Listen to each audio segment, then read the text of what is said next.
ওগো বাবা গো,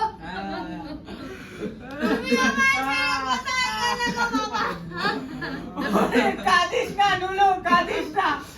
বাবার মৃতদেহের উপর চোখের জল পড়লে অপরাধ হবে কি? বাবার স্বর্গযাত্রায় ব্যাঘাত ঘটবে যে। বাবা আমাদের কত ভালো ছিল, না খেতে পেয়ে ভিক্ষা করেছে, কিন্তু কোনোদিন আমাদের কাছে হাত পাতেনি গো। ওরে ওরে, সে তো অতি সামান্য কথা।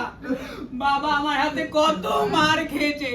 বাবা আমার হাতে মার খেয়ে শুধু ঘরে বসে কেঁদেছে, তবুও কাউকে কিচ্ছুটি মুখ ফুটে আমার নামে অকথা কুকথা বলেনি গো। বাবা আমাদের ভাগ্যবান রে দাদা, তাই কত সুখের মৃত্যুবরণ করেছে। তোমায় বর্তমান কলা দিয়ে পিন্ডি দেবো বাবা। বর্তমান কলা খেতে তুমি কত ভালোবাসতে। রোজ তোমার কচুরি, আলুর দম, মন্ডা, মিঠাই দিয়ে কাকবল দেব বাবা। ওরে ওরে, তোরা চুপ কর, আমি আর সইতে পারছি না। ও বাবা গো, তুমি ফিরে এসো গো বাবা, আমি তোমায় রাজা রাজে রাখবো গো বাবা। না বড়দা, বাবা ফিরে এলে বাবার সব ভার আমি নেব। না মেজদা, বাবা বেঁচে উঠলে আমি বাবার ভাগ নেব, কারণ বাবা আমায় সব থেকে বেশি ভালোবাসতে। আর দুঃখ করে কি হবে রে সেটা? চল সবাই মিলে ধুমধাম করে বাবা শ্রাদ্ধ করি চল। তাই চল, কিন্তু বাবা দাহ করবে কি দিয়ে? এখন যে শোনার চেয়ে কাঠের দাম বেশি। ওরে ওরে, গঙ্গার চেয়ে পবিত্র স্থান আর কি আছে রে? বাবা এখানেই শুয়ে থাকুক, জোয়ার এলে মা গঙ্গা ঠিক বাবাকে নিয়ে যাবে। চ চ, আমরা বরঞ্চ ওই গঙ্গা স্নানটা সেরে ফেলি। চ তাই তো বাবা এখানেই শুয়ে থাকুক। বলো হরি, হরি বল, বলো হরি, হরি বল, বলো হরি, হরি বল, বলো হরি। হরি বল।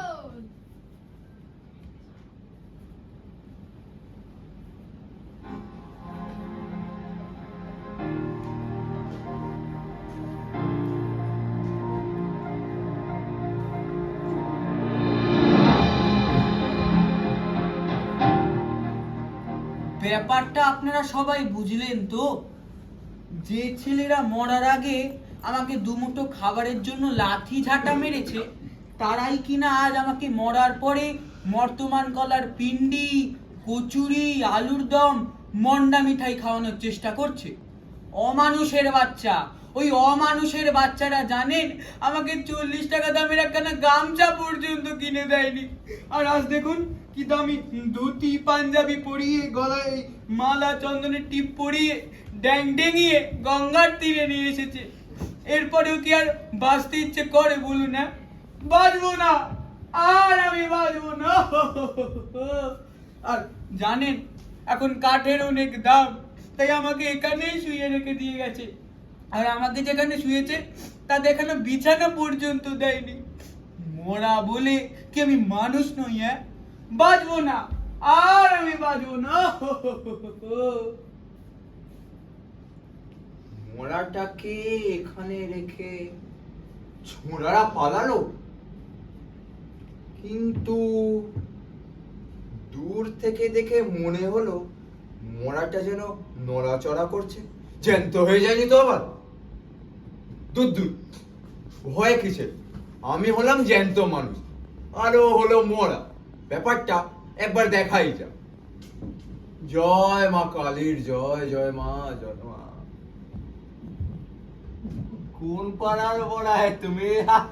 উত্তর পাড়া। কে কে কি যেন কথা বললো মনে হলো। না না, আমারই হয়তো মনে নেই।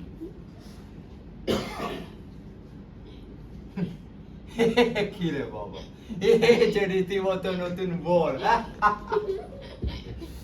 তা বড়া বলছি, তুমি কি বিয়ের পিড়িতেই পটল তুলেছো, নাকি বাসর পর্যন্ত এগোতে পেরেছো? কি ভালো মতো শুনি? ভূত, থামুন। ভূত। ভূত নয়, ভূতনাথ দত্ত, বুঝলেন? ভূতনাথ? হ্যাঁ। ভূত নয়? না, ভূত হওয়ার সময়টা কখন পেলাম ভাই শুনি? দা হই হলাম না, আর বলছেন কি না ভূত? আপনি ভূতও নন, না আবার মানুষও নন, না তাহলে আপনি কি? আমি জ্যান্ত মরা, বুঝলেন? বুঝলাম। বুঝলেন?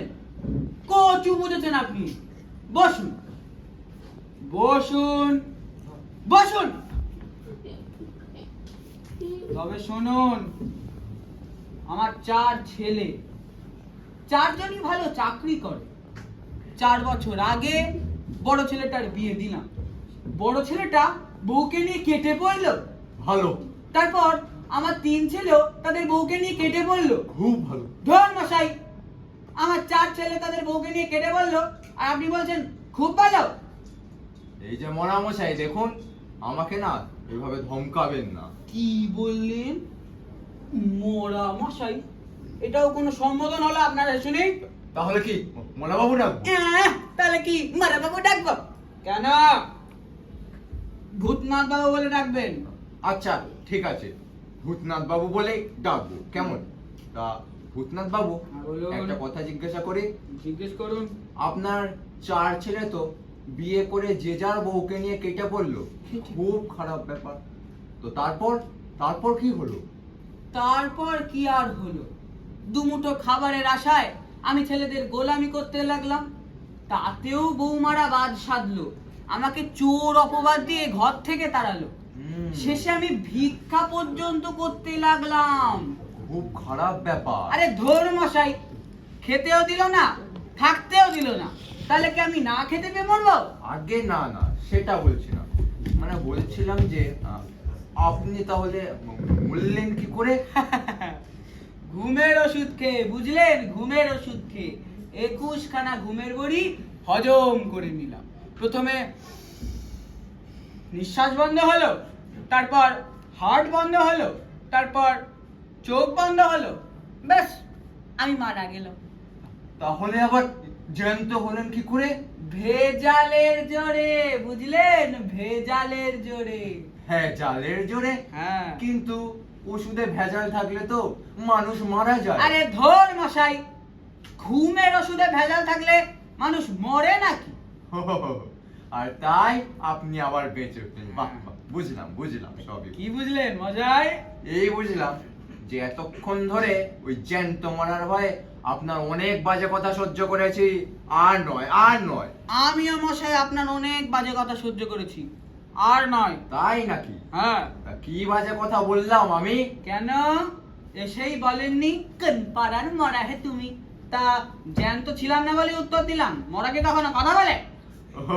ঠিক আছে, সেই ব্যাপারটা। ঠিক আছে মশাই, আপনি হলেন জ্যান্ত মরা, এই কথাটা আমি মেনেই নিলাম। তা মেনেই যখন নিলেন, তবে আসুন না একটু বন্ধুত্ব করা যাক, নাকি বলেন?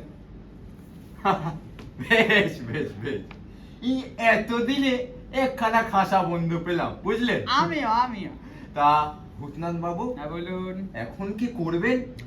তাই তো ভাবছি মশাই, কি করব? আমার 4টে ছেলে জানে পাল্টে গেছে। আমার 4 ধারে বসে ওরা অনেক কেঁদেছে। তার মানে আপনি কি আবার আপনার ছেলেদের কাছেই ফিরে যাবেন বলে ভাবছেন নাকি? তাই তো ভাবছি মশাই, কোন ছেলের কাছে ফিরে যায়। মানে সব ছেলেই আমাকে নেওয়ার জন্য উদ্গ্রীব হয়ে আছে কিনা তাই। আপনি তো দেখছি বেশ ভাগ্যবান মশাই মানুষ। মরলেন, আবার বাঁচলেন, আবার ছেলেদের সুখ লাভ করা হলো আপনার।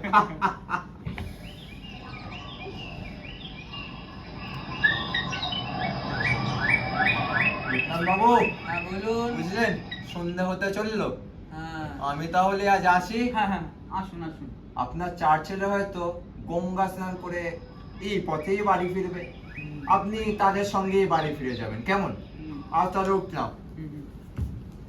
নমস্কার। নমস্কার, আবার পরে দেখা হবে। অবশ্যই। যাই, ছেলেদের সঙ্গে একটু মস্করা করি গিয়ে।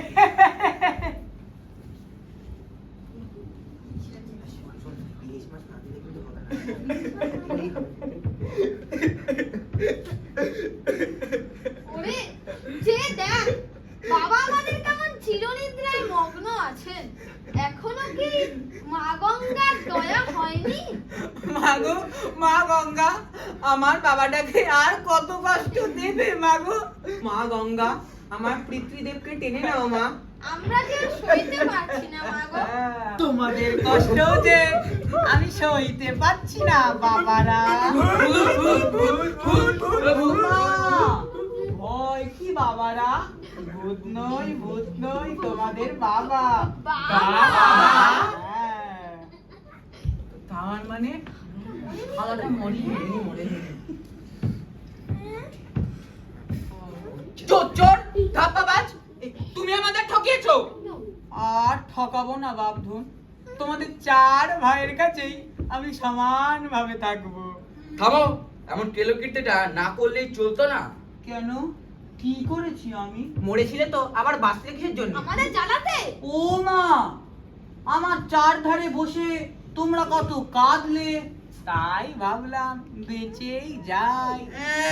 বেঁচেই যাই, যখন খুশি বাঁচবে আবার মরবে।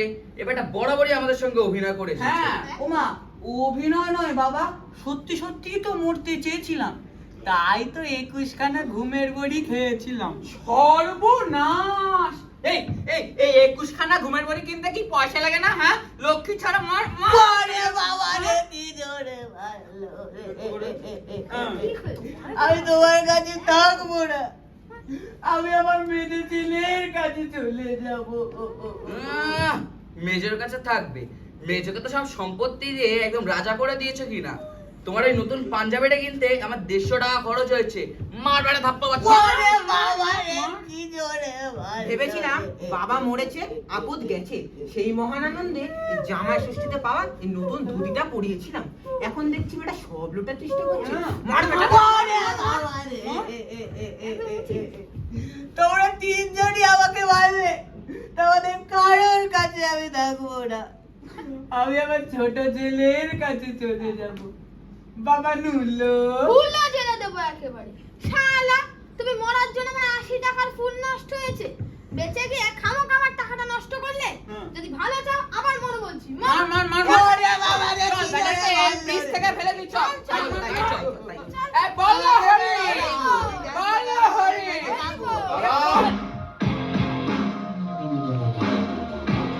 ওকে কোথায় নিয়ে চললে তোমরা আমার বন্ধুকে? এই মালটা আবার কে? আমি কে? এক্ষুনি পুলিশ ডাকছি, তখনই বুঝবে আমি কে। তাহলে এখন আমার কি হবে? আরে আরে ভয় কিসের? বন্ধু আছে তো, 2 বন্ধু মিলে এদিক ওদিক করে কিছু একটা ব্যবস্থা ঠিক হয়ে যাবে। তুমি এখন আমার সঙ্গে চলো, বুঝলে? যদি তোর ডাক শুনে কেউ না আসে তবে একলা চলো রে। আমাদের বোধহয় এখন একলা চলারই দিন এসছে, বুঝলে? আজ থেকে আমরা পরস্পরের লাঠি হয়ে থাকবো, কেমন?